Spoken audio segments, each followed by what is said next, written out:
Hi, Brother and Sister Arnold. Surprise, surprise, surprise. Well, Caitlin asked me to do this last night, and excuse me for the hat, but I know the two of you understand why. I'm going to try not to cry. I just want you to know this is not a goodbye video.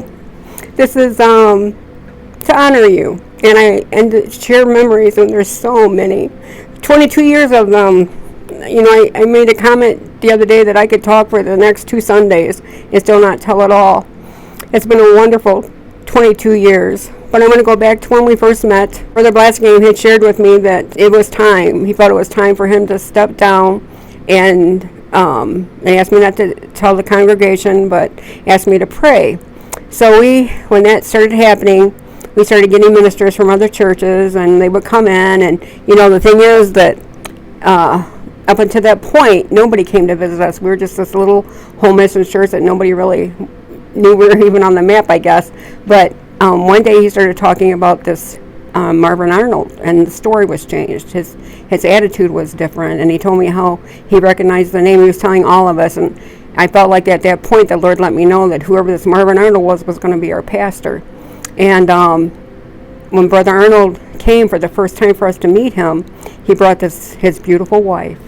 And when I say beautiful, she was one of the most, Sister Arnold, I've told you this before, but you're one of the most beautiful women I have ever met, and you still are. And it's not just the physical beauty, it's your heart. And I know we've all met her or seen her greet as a greeter, and we walk in and she tells us how happy she is to see us, and she's got this big smile and this hug, and it's genuine, it's not fake. You know, when you walk in, you feel that's family. Sister Arnold, you have wore so many hats. You're our church secretary, Sunday school, our ladies' prayer. I remember ladies' prayer on Thursdays and having you say over and over again, praying and asking God to give us a multicultural church, and God answered. The last I knew, we had, I think, 14 different cultures represented in our church. God answered your prayers. I learned then that you were a prayer warrior. And then Brother Arnold came in with these 3 kids the first time we met him, and I was like, this isn't fair. This is a done deal. We hadn't had any kids for 5 years in the church, and we couldn't wait to get our hands on these little twins. He would come in, Caitlin in one arm, or Brother Weston in another, and then Nicole was very shy then and very quiet, but we learned to love him very quickly. We were in White Lake at that point, and Brother Arnold just jumped right in there, and when it came time, we left the White Lake City Hall, and we had moved over into Commerce and to rent a church building. And one of the first things I noticed about him is his love for the house of God.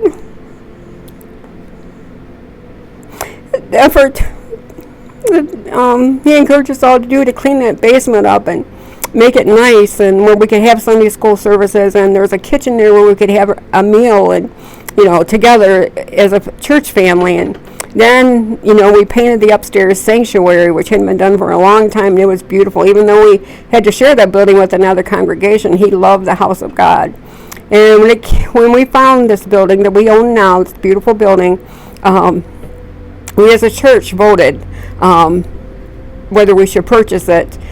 Me, the Downing Thomas, everybody else was for it, and I was no, because I didn't think, we had such a small group, I didn't think we could afford it. And I knew we had a nice downsized payment, but I just didn't think we could swing it. And I think we had 12 or 13 people, including kids, when we purchased the building. And I remember the Sunday before we were supposed to sign the paperwork, which would have been Monday, we were $11,000 short.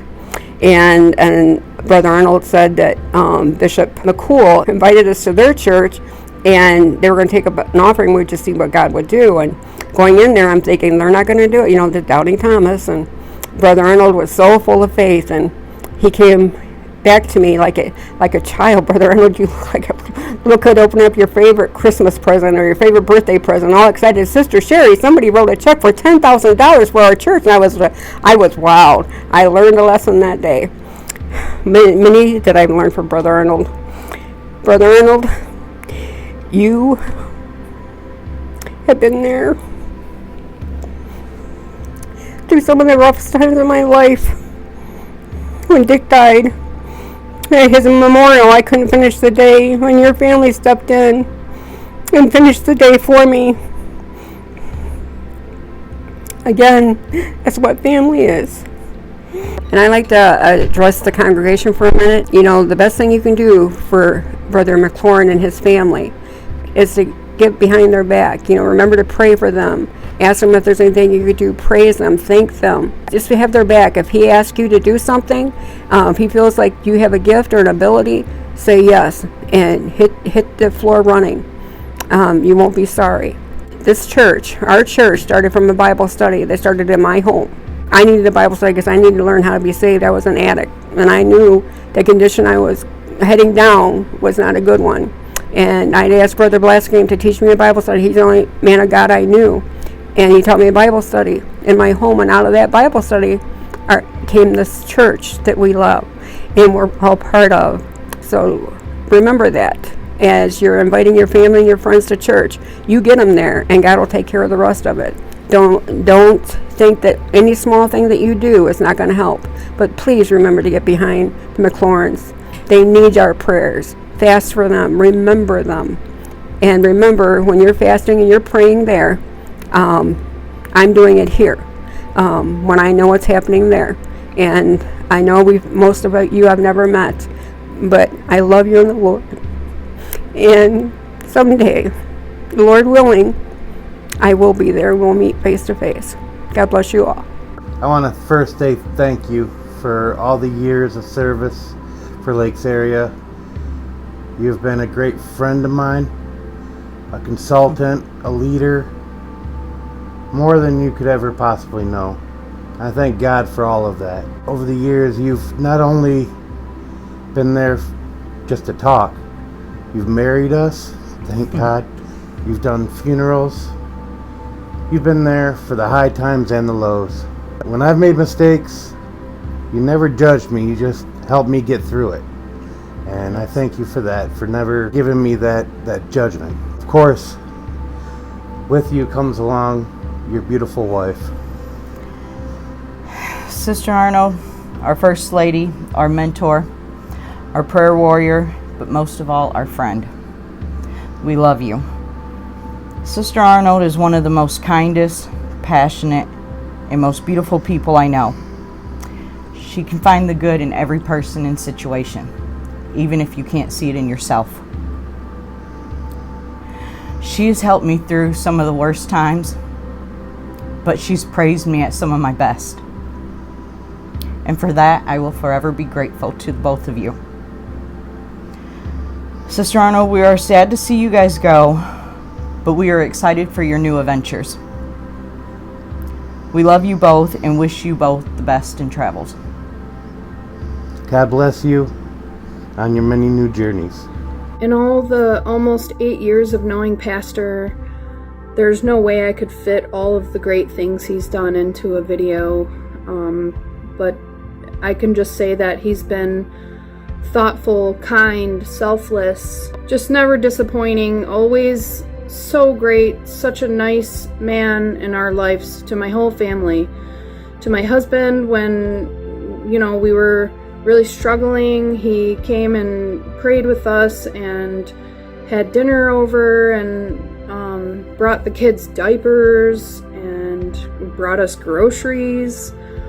I mean, I'll never forget any of it. It's a long list of, when we've had car trouble or just offering to help with so many things. It just goes and goes, and I could just nonstop for an hour maybe talk about all the things that he's done for us. I mean, as far as my getting my uncle baptized and encouraging me to get baptized, and in the darkest time of my life when I had a tumor on my spine, he came over to pray with me when I was just so consumed in fear, and just showering me with prayers and comfort and just faith, just really lifting me up each time I was having a struggle. Every time I've come to him with anything that really maybe any other person would ridicule or minimize, he's never done that. He's always just helped me put it at the feet of the Lord and helped me really through so many things. I wish I could share them all, but it just wouldn't be, this video won't fit all of it. But I'm so thankful for Pastor.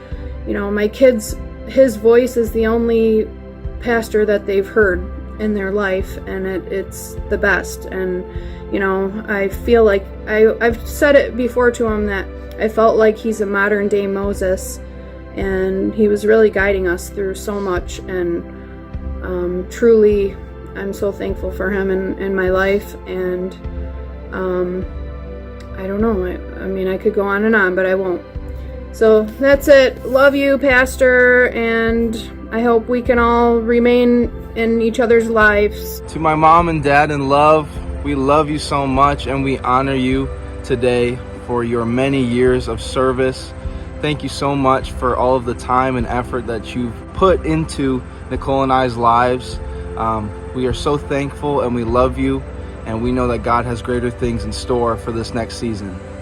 Mom and Dad, I honor you today for your many sacrifices. I've watched all of the investment, the time, the work, the tears that you've poured into Lakes Area Christian Life Center, and there are so many people who are living for Jesus because of you, and I just honor you today. I'm so thankful for the impact that you've had on our lives, on our ministry. We would be nothing without you, and we just honor you today. We love you so very much. We love you. After founding the church and pastoring for 11 years, I began to realize I needed to turn it over to a younger man with the energy necessary to grow the church.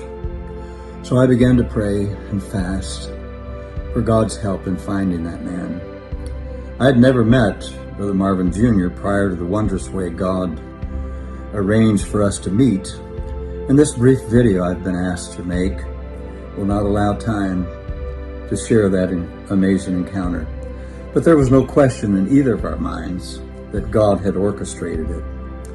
Though I didn't know Marvin Jr., I did know his family, especially his grandfather, Marvin Sr., who was one of Michigan's early church planting pastors. So I knew Marvin Jr.